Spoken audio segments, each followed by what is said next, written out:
I'm Sue Holt, and I'm involved with Fukushima.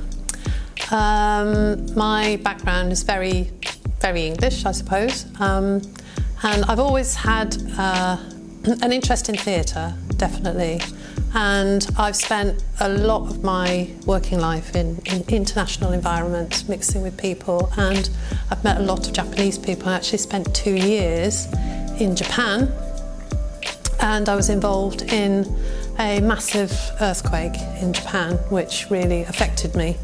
And that's why I think I'm really interested in the Fukushima. It wasn't the Fukushima disaster that I was in, it was another one before that. But I'm very interested in the whole Japanese reaction to a disaster situation. They're very calm, very stoic, and that is so different to how we would react.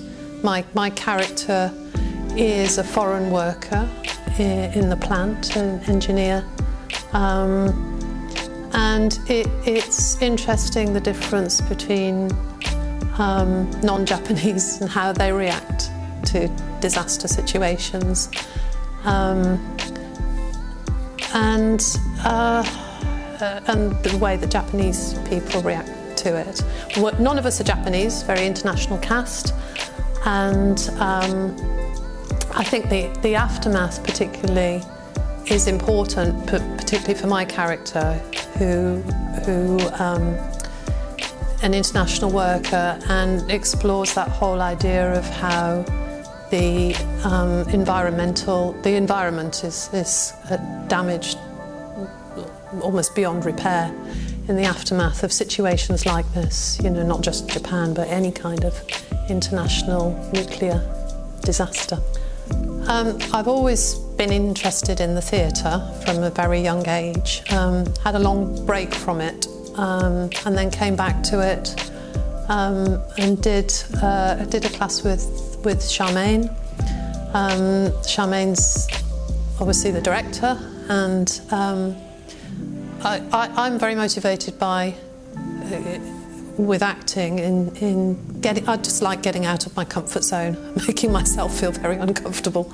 I think I've always been drawn to that, of challenging yourself. John's play is a big challenge. His writing is very poetic, very atmospheric, and there's a lot of sort of what I've experienced translated into making it very atmospheric, very beautiful language. That beauty sort of shines through and makes a disastrous situation, and even though it's a negative situation, there's a lot of positivity in the way that the characters deal with that, and Charmaine's natural ability to direct and just bring the best out in people is pretty nice to experience.